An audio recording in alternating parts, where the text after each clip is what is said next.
প্রিয় বন্ধুগণ, আমাদের বক্তব্য পরিষ্কার। এই স্বাধীন সার্বভৌম বাংলাদেশে শেখ হাসিনার ষড়যন্ত্রের কারণে মোদী সরকারের কোন ট্রেন বাংলাদেশের মাটিতে ঢুকতে দেওয়া হবে না, হবে না, হবে না। 30 লক্ষ শহীদের বিনিময়ে যে দেশ, এই দেশকে নিয়ে এই শেখ হাসিনা যে ষড়যন্ত্র শুরু করেছে, এই ষড়যন্ত্রের গালে চপেটাঘাত মারতে হবে। আজকে আমার এই দেশ আমাদের হাতে নেই। এই বাংলাদেশ আজকে চলে ভারতের ইন্ধনে, ভারতের পরিকল্পনায়। এই বাংলাদেশে কে ক্ষমতায় থাকবে, এই দেশ কিভাবে চলবে, এটা দিল্লির মসনদ থেকে মোদী সরকারের ইন্ধনে পরিচালিত হয়। কিন্তু দুঃখজনক হলেও সত্য, এটার বিরুদ্ধে এই বাংলাদেশের মাটিতে বলার মতো, বক্তব্য দেওয়ার মতো মানুষের সংখ্যা খুবই কম।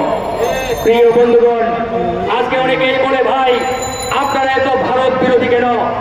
আমাদের বক্তব্য পরিষ্কার।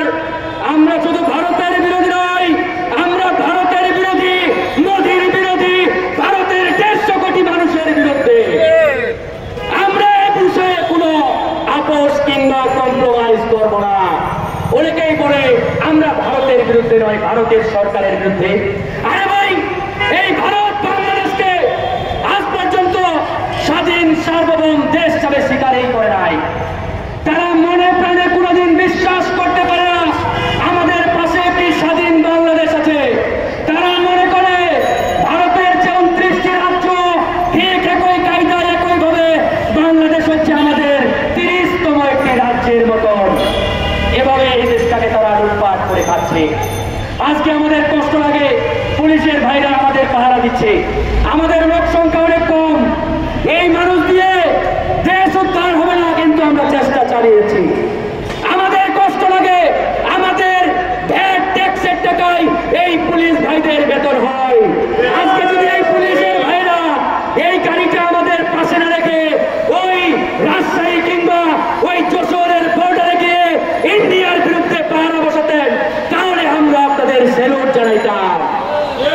ইন্ডিয়ার বিরুদ্ধে আপনারা পাহারা বসান না, আপনারা পাহারা দেন যারা বাংলাদেশে ইন্ডিয়ার বিরুদ্ধে বক্তব্য দেয়, কথা বলে। প্রিয় বন্ধুগণ, আজকে কথা বলতেই হবে, কথা চুপ রাখা যাবে না, বন্ধ রাখা যাবে না। ইতিমধ্যে এই দেখেছেন শেখ হাসিনা ইন্ডিয়া সফর করলেন। ইন্ডিয়া সফরে গিয়ে 10টা চুক্তি করেছে। এই চুক্তি সম্পর্কে এদেশের জনগণ জানে না। এই চুক্তি সম্পর্কে আওয়ামী লীগের ভোট চোরের যে একটি সংসদ রয়েছে, সেই সংসদে আলোচনা হয় নাই।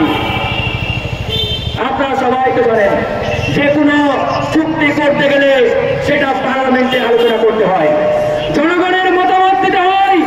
কিন্তু ইন্ডিয়ার সাথে আজ পর্যন্ত যত চুক্তি হয়েছে, একটা চুক্তি জনগণের মতামত দূরে থাক, পার্লামেন্টে পর্যন্ত আলোচনা